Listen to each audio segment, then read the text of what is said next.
मंडळी, तुम्हाला अमर वेल माहित आहे का? नसेल तर सांगतो.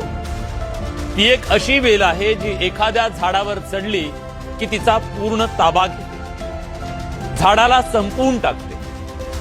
आपल्या लोकशाहीच्या वटवृक्षावर अशीच एक अमर वेल वाढतीये. तिचं नाव आहे घराणेशाही, जी लोकशाहीचा अक्षरशः आज गळा घोटतीये. कसं? त्याचं एक ज्वलंत उदाहरण या महाराष्ट्राच्या समोर आज मांडतोय, ज्याला राज्यात सध्या वरपुडकर पॅटर्न म्हणून ओळखलं जात आहे. आजवर भल्या भल्यांना जे जमलं नाही ना, ते वरपुडकर साहेबांनी करून दाखवलंय. परभणीत त्यांनी हा करिश्मा केलाय. त्यांनी घरात जिल्हा परिषदेची 5 तिकीटं पटकावली आहेत. 5, त्यातली 3 भाजपची आहेत, 1 शिवसेना उबाठाचं आणि 1 काँग्रेसचं तिकीट आहे. त्यांच्या घरात सगळ्या विचारधारा अगदी गुण्यागोविंदानं नांदतायत. अजिबात खळखळ नाही.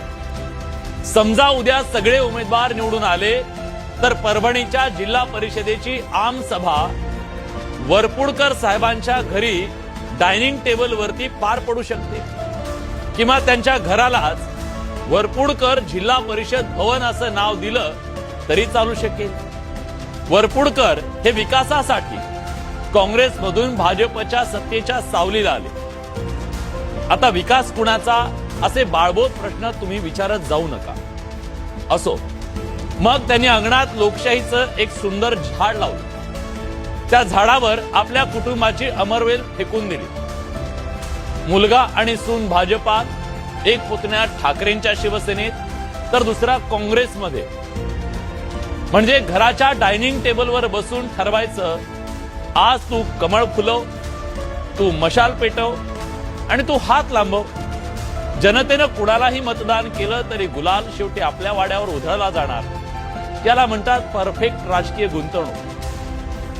मग कार्यकर्त्यांचं काय, असा प्रश्न विचारण्याची हिम्मत हल्ली सहसा कुणी करत नाही. कारण त्यांचं काम पक्षाचा झेंडा खांद्यावर घेऊन उन्हातानात ओरडायचं आहे. साहेबांच्या पोराबाळांची पालखी वाहण्याचं त्यांचं काम आहे. त्यांनी डोकं लावायचं नाही, फक्त बॅनर लावायचं वाढदिवसाचं. तशी हल्ली कार्यकर्ते ही जमात नामशेष होण्याच्या मार्गावर आहे. कारण नेत्यांच्या संस्थांमध्ये काम करणारे कर्मचारी आज कार्यकर्ते म्हणून राबतायत. तिथं स्वतंत्र विचारांचा नवा कार्यकर्ता उभं राहण्याची शक्यता संपून टाकली जातीये का?